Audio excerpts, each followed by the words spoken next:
Bonjour à toutes et à tous, je m'appelle Suzanne et je suis conseillère en hygiène naturelle infantile et en apprentissage de la propreté, certifiée par Go Diaper Free. Je suis la maman d'une petite fille née en décembre 2018 avec qui nous avons pratiqué l'hygiène naturelle infantile depuis ses 3 mois. Je le dis souvent, la pratique de l'hygiène naturelle infantile a 2 buts. Le premier but, c'est de garder bébé en lien avec sa fonction d'élimination. Sa fonction d'élimination, ça veut dire d'abord ses sensations autour de l'élimination, la sensation d'avoir besoin d'uriner, d'avoir besoin de faire caca, et puis la garder en lien avec le contrôle de ses sphincters. Je le dis souvent, la pratique de l'hygiène naturelle infantile a 2 buts. Le premier but, c'est de garder bébé en lien avec sa fonction d'élimination. Sa fonction d'élimination, ça veut dire tout d'abord les sensations liées au besoin d'éliminer, donc la sensation de devoir uriner, de devoir faire caca, et puis aussi le contrôle de ses sphincters. Donc ça c'est le premier but, garder bébé en lien avec sa fonction d'élimination. Et le deuxième but, c'est de développer la communication autour de l'élimination. Ça, c'est les buts quand on pratique l'hygiène naturelle infantile au jour le jour. Maintenant, quelles sont les raisons qui vont nous pousser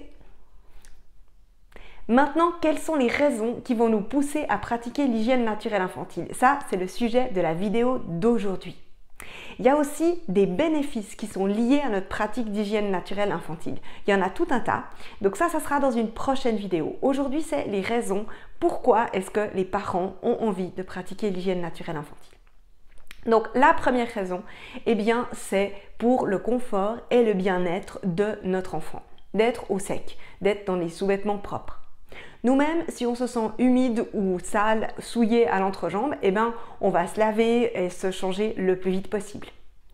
Imaginez un instant que vous êtes entré dans un avion, vous vous êtes installé et puis au moment des annonces de sécurité, les hôtesses vous disent que toutes les toilettes de l'avion sont en panne et que pour que le vol ait lieu quand même, eh bien, on va vous mettre à tous une couche jetable, comme celle qu'on met aux personnes âgées qui n'ont plus le contrôle de leur sphincter. On vous met à tous une couche jetable et puis on pourra la changer si jamais vous avez dû faire caca, on changera la couche ou bien toutes les 3 heures, on peut changer de couche. Et voilà. Et puis votre vol, il dure, je sais pas, 8-10 heures. Est-ce que vous resteriez dans l'avion? Non, probablement pas, pour une histoire de confort et de bien-être. Donc notre enfant, c'est pareil, c'est pour son confort, c'est pour son bien-être qu'on a envie de pratiquer l'hygiène naturelle infantile. La deuxième raison, et c'est primordial, c'est parce que bébé a l'instinct de rester au propre et de ne pas faire ses besoins sur lui. L'être humain, c'est un mammifère et tous les mammifères ont l'instinct d'être propres. Tous les mammifères, sauf l'être humain dans nos pays industrialisés, eh bien tous les mammifères nettoient immédiatement leur bébé s'il est souillé d'urine ou de sel. C'est d'ailleurs cet instinct qui fait qu'on peut pratiquer l'hygiène naturelle infantile.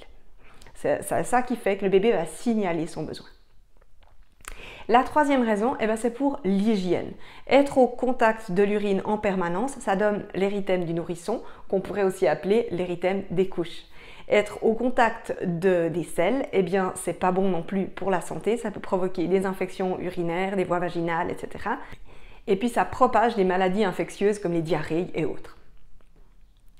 La quatrième raison, eh bien, c'est pour répondre à un autre besoin de mon enfant. J'aime savoir pourquoi mon bébé pleure et savoir répondre à son besoin de la bonne façon, plutôt que de le consoler car il pleure pour une raison inexpliquée. Et ça, beaucoup de parents le font, leur bébé pleure, ils ne savent pas pourquoi, ils le consolent, celui-ci finit par se calmer. C'est ce qui m'arrivait aussi avant que je commence à pratiquer l'hygiène naturelle infantile avec ma fille. Et pourtant, ce que j'ai envie, c'est de comprendre les besoins de mon enfant et d'y répondre de la meilleure façon. La cinquième raison, c'est pour l'approfondissement de la relation avec mon enfant. Le bébé se sent compris sur le plan de l'élimination et la communication se met en place dans les 2 sens. Il signale son besoin, je réponds à son besoin et puis aussi moi j'apprends à lui montrer quand c'est un endroit approprié pour faire ses besoins. Et comme toutes les relations, eh bien celles-ci s'approfondissent, plus on se comprend, plus la relation s'approfondit.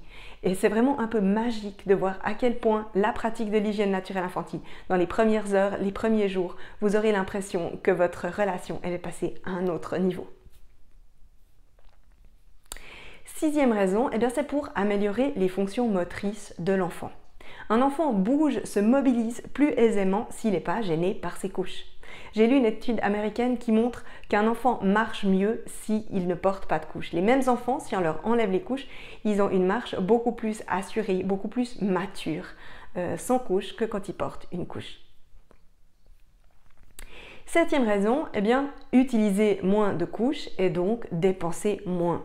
Dans les tout débuts de notre pratique d'hygiène naturelle infantile ou avec un petit bébé, on n'utilise pas forcément moins de couches parce qu'à chaque manqué, eh bien, on va changer les couches. Donc en nombre de couches, on en utilise toujours pas mal au début, mais ensuite on va en utiliser moins et puis surtout beaucoup moins longtemps parce que l'apprentissage de la propreté se fait en général beaucoup plus tôt.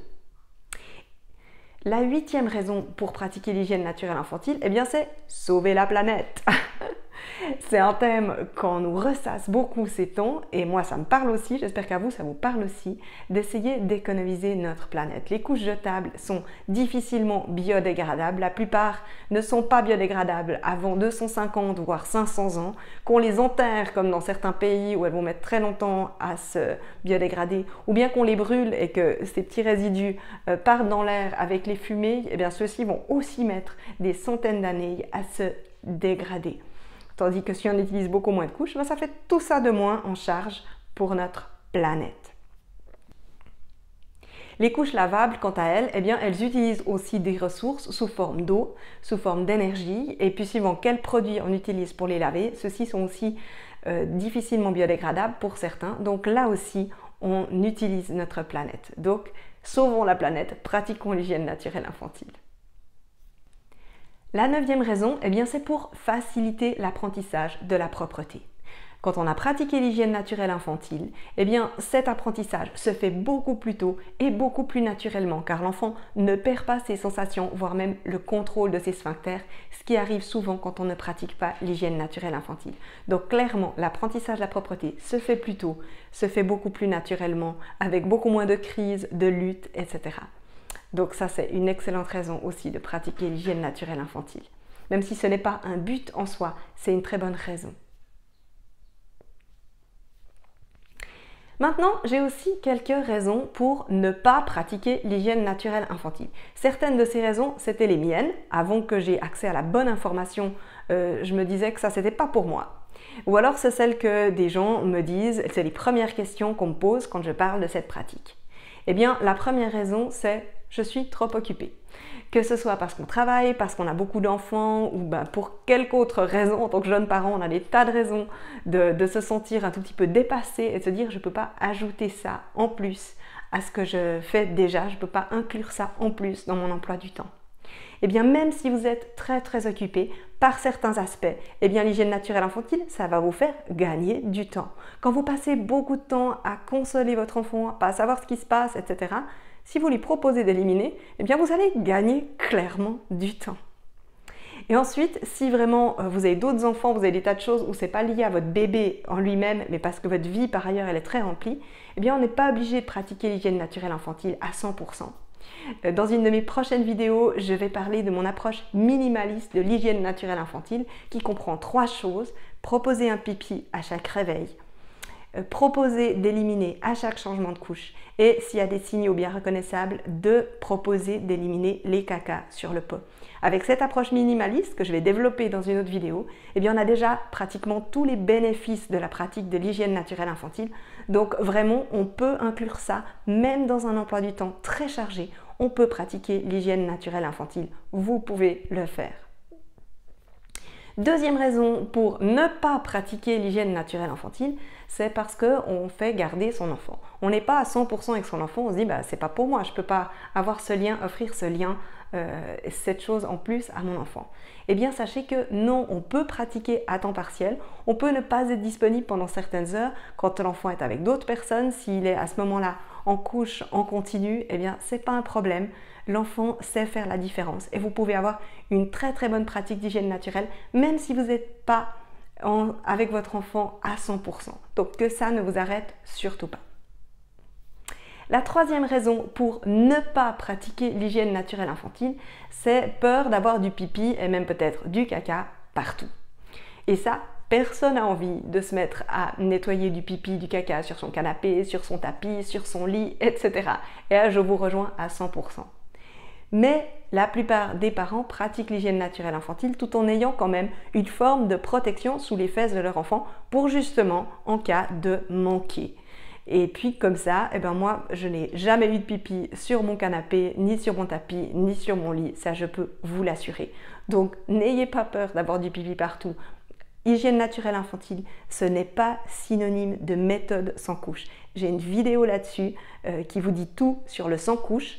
Donc si vous avez une question là-dessus, allez regarder cette vidéo. Mais clairement, non, pratiquer l'hygiène naturelle infantile n'est pas synonyme de pipi partout. Et la quatrième raison que j'entends souvent, c'est il faut laisser les bébés être des bébés. Et sur ce thème-là, je vais le développer à nouveau dans une prochaine vidéo. Donc, abonnez-vous à ma chaîne ou bien revenez voir régulièrement sur mon site internet pour voir le prochain article de blog où il y aura cette vidéo par rapport à cet argument-là, laissez les bébés être des bébés. Ça, c'était les 4 raisons que j'entends très souvent pour ne pas pratiquer l'hygiène naturelle infantile. Voilà, en conclusion, j'espère que cette vidéo vous a donné envie de pratiquer l'hygiène naturelle infantile ou qu'elle vous a conforté dans votre pratique d'hygiène naturelle infantile. Rendez-vous dans de prochaines vidéos pour tous les bénéfices liés à la pratique de l'hygiène naturelle infantile, pour l'approche minimaliste de l'hygiène naturelle infantile et qui vous permet déjà d'atteindre les 2 buts de l'hygiène naturelle infantile. Ces 2 buts, je le rappelle, c'est de garder bébé en lien avec son besoin d'élimination et de développer la communication avec l'élimination. Et encore dans une prochaine vidéo, la réponse à « il faut laisser les bébés être des bébés ». Merci de m'avoir écouté, c'était Suzanne de bébésurlepot.com, conseillère en hygiène naturelle infantile et en apprentissage de la propreté. Si cette vidéo vous a plu, pensez à mettre un j'aime et à la partager. Voilà, une toute belle journée à vous et à très bientôt.